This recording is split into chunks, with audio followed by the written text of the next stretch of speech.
Emmanuel is with us in Minnesota. Hi, Emmanuel. How are you? Hi, Dave. I'm great. Hi, Rachel. Thanks for taking my call. Yeah, absolutely. Thanks.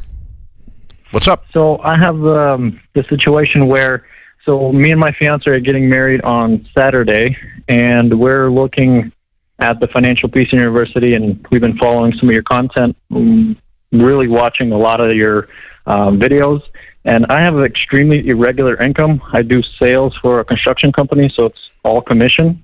Last year, I made $80K pre-tax, and I'm trying to figure out how to budget that the right way, because some months it's $15K, some months it's zero, and winter is practically zero from like November until March. Yeah, and then you got coronavirus hiccup in the middle of it. Right. Yeah. Does she work outside the home? What's she make? She does. We're actually pretty young, but she makes, last year she made about $15K. Okay. So how old are you guys?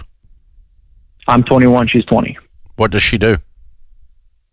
She used to work at a bank, but she quit that because she wants to go intern for accounting. Oh, she's good. Studying for accounting. So she's right got now. a game plan to get her income up. Right. Yep. Good. Very good. You guys are on fire. I'm proud of you. Good stuff. Thank you. So, well, first thing is we're going to give you Financial Peace University as our wedding gift. We want no way. Want you guys to go through it and have a year membership to be able to continue to do and look at the videos and learn everything. Man, if I'd learned that at 20 and 21 years old, I would have been a freaking genius by now. And so we'll give you guys that and get you started. And then, Rachel, what do they do with irregular income? Yeah, well, I would say, number one, congratulations, getting married in the middle of COVID-19. So I know it's a memory. That's 2 in a row. It'll be a small wedding. Oh, I know. That's right. The other one did too. Yeah. So what you got to do is, what you're saying is you just have to plan. And so when you're making more of your 80 grand in certain months, you just have to be very diligent to set some of that aside to say, okay, that's going to go into savings. And then the months that is zero is what you're pulling out of savings. So it just takes a level of intentionality. And like, even for me, I'm on mostly commission. And so mine is very seasonal as well. Summer, and I have seasons of the year that I'm like, I'm not making as much. Other seasons I am.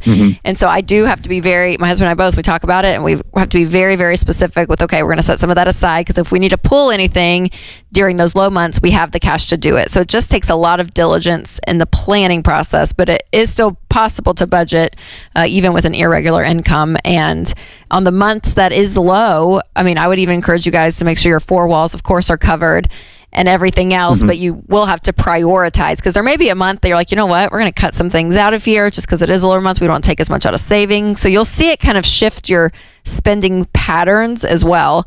And so that's really, really important to watch. When Sharon and I were first starting this budgeting stuff, we were living like you guys are living. I was doing real estate deals and I had nothing or 20,000 in a month. It was extremely volatile. Not just mildly volatile. And that's what you're describing here. So what we learned to do was separate from the baby steps, not counting your emergency fund, not counting your normal baby step process. We set aside a different savings account, and it's a dumb name, but it's the only name we could come up with. We called it the Hill and Valley account. The hills are when the really good month, and the valleys when it's a really sucky month, right? And so I needed to be able to cover, with the good months, cover the bad months. And so we set aside some money. So let's just pretend for a second you do your budget and you figure out, I need $3,000 a month. That's $36,000 a year out of your $100,000 just to make my bills. Okay? And the chances of me having 2 months of zero are almost zero. 2 consecutive 0 months are very unlikely. And so I'm going to set aside $3,000 in a Hill Valley account in case I had a down month or a 0 month. And I can at least make my monthly amount. And then past that, I'm just going to use my income to work the emergency fund. Now, if you think 2 consecutive months of zero are possible, then your Hill Valley account would be $6,000 in our example. I don't know whether $3,000 is the right amount, but that's an example.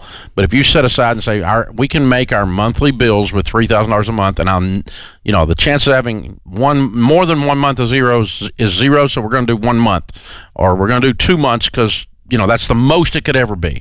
And that's not your emergency fund. That's a separate account from emergencies. That's to cover the volatility in your income on the valley months from the months when you're on the hill.